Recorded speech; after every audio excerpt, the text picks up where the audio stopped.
ఇక ఇటు తెలంగాణ సినిమాటోగ్రఫీ మంత్రి కోమటిరెడ్డి వెంకటరెడ్డితో నిర్మాతలు భేటీ అయ్యారు. సినీ కార్మికుల సమస్యలు, వేతనాల పెంపుపై చర్చిస్తున్నారు.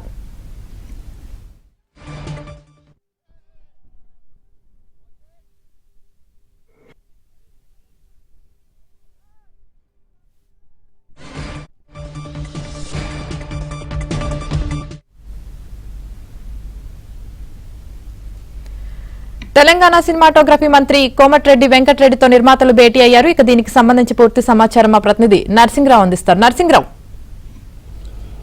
యామిని, ఇటు తెలంగాణ తెలుగు ఫిలిం ఫెడరేషన్ అదేవిధంగా తెలంగాణ నిర్మాతల మండలి మధ్య నెలకొన్న పంచాయతీ ఏదైతే ఉందో, ఏర్పడిన పంచాయతీ ఏదైతే ఉందో అది ఇప్పుడు సినిమాటోగ్రఫీ మంత్రి కోమటిరెడ్డి వెంకటరెడ్డి వద్దకు చేరింది. సచివాలయానికి చేరింది ఈ పంచాయతీ. ప్రస్తుతము సచివాలయంలోని కోమటిరెడ్డి వెంకటరెడ్డి ఛాంబర్లో ఇటు ఫిలిం ప్రొడ్యూసర్సు, అదేవిధంగా ఫిలిం డెవలప్మెంట్ కార్పొరేషన్ చైర్మన్, అదేవిధంగా ఫిలిం ఛాంబర్కు సంబంధించినటువంటి బాధ్యులు మంత్రి కోమటిరెడ్డి వెంకటరెడ్డితో సమావేశమయ్యారు. ప్రస్తుతం ఆ సమావేశం ఇంకా కొనసాగుతుంది. నిజానికి గత కొద్ది రోజులుగా సినీ ఇండస్ట్రీలో ఒక వివాదం అయితే పెద్ద ఎత్తున నెలకొంది.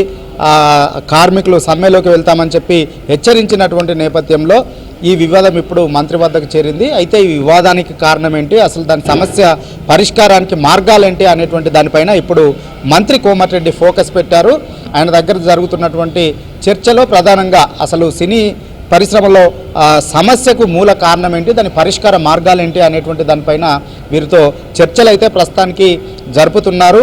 సో మొత్తానికి ప్రస్తుతం అయితే ప్రొడ్యూసర్స్ కౌన్సిల్కి సంబంధించినటువంటి సభ్యులు, film development corporation chairman Dil Raju, అదేవిధంగా నిర్మాతలు బాపినీడు, సుప్రియ, అదేవిధంగా జమ్ని కిరణ్ సహా మరికొంతమంది కూడా దీనికి హాజరయ్యారు. వాస్తవానికి ఇటీవలి కాలంలో సినీ కార్మికులు వేతనాల పెంపుకు సంబంధించి ఆందోళనకు సిద్ధమయ్యారు. పెద్ద ఎత్తున ఫిలిం ఛాంబర్ వద్ద ఆందోళన కూడా చేశారు. సమ్మెకు వెళ్తామని చెప్పి నోటీస్ కూడా సమ్మెకు వెళ్తామని చెప్పి కూడా హెచ్చరించి షూటింగ్స్కు దూరం ఉంటామని చెప్పి కూడా చెప్పినటువంటి నేపథ్యంలో ఇప్పటికే ఒక మారు ఇటు ప్రొడ్యూసర్స్తో దీనిపైన ఒక చర్చలు కూడా జరిగాయి. కానీ ప్రొడ్యూసర్స్ కౌన్సిల్ ఏమో ఈ వేతనాలకు సంబంధించి, కార్మికుల వేతనాలకు సంబంధించి ప్రతిపాదనలు కొన్ని చేసింది.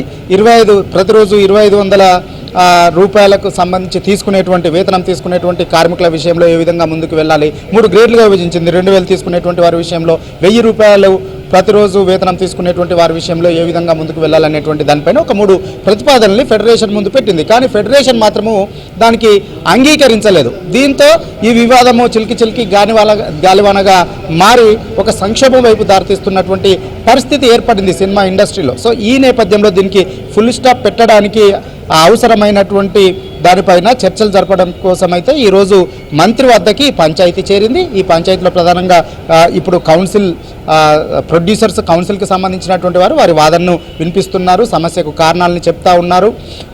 మరొక వైపు ఈ సమావేశం ముగిసిన తర్వాత ఫెడరేషన్కు సంబంధించినటువంటి నాయకులు కూడా మంత్రి వద్దకు రాబోతా ఉన్నారు. వారి సమస్యల్ని కూడా మంత్రికి వినిపించేటువంటి ప్రయత్నం చేస్తారు. సో దీనిపైన మరి మంత్రి వీరిద్దరికీ ఏ విధంగా సముదాయించి ఈ సమస్యకు పరిష్కారం చూపుతారనేటువంటిది మాత్రమే ఇప్పుడు ఆసక్తిగా మారింది. ఒకవైపు ఏమో ఇటు ప్రొడ్యూసర్లు ఇప్పుడు ఉన్నటువంటి పరిస్థితుల్లో వేతనాలు పెంచలేము అనేటువంటి మాటలను, ఆ వాదననేమో ప్రొడ్యూసర్లు వినిపిస్తూ ఉన్నారు. కానీ తమకు ఎట్టి పరిస్థితుల్లో 30% వేతనాలను పెంచాల్సిందే అని చెప్పి ఫెడరేషన్కు సంబంధించినటువంటి బాధ్యులు వాదనను వినిపిస్తూ ఉన్నారు.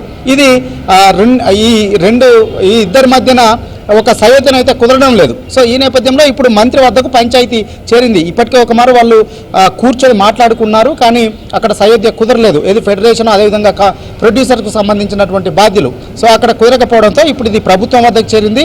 సినిమాటోగ్రఫీ మంత్రి కోమటిరెడ్డి వెంకటరెడ్డి వద్దకు చేరింది. ఆయన చర్చలు చేస్తూ ఉన్నారు. ఇప్పుడు ప్రస్తుతానికైతే producers council, chamber of film ఛాంబర్కు సంబంధించినటువంటి బాధ్యుల వాదనని వింటూ ఉన్నారు. ఆ తర్వాత ఫెడరేషన్కు సంబంధించినటువంటి నాయకులు వారి వాదనను కూడా వింటారు. ఆ తర్వాత దీనికి ఏ విధమైనటువంటి పరిష్కారాన్ని ప్రభుత్వం చూపుతుందనేటువంటిది మాత్రం ఇప్పుడు ఆసక్తిగా మారింది. ఇప్పుడు సమావేశం కొనసాగుతుంది ప్రొడ్యూసర్స్తో. మరి కాసేపట్లోనే ఫెడరేషన్ బాధ్యులతో కూడా సమావేశం ప్రారంభమవుతుంది. Right, thank you Narsing Rao.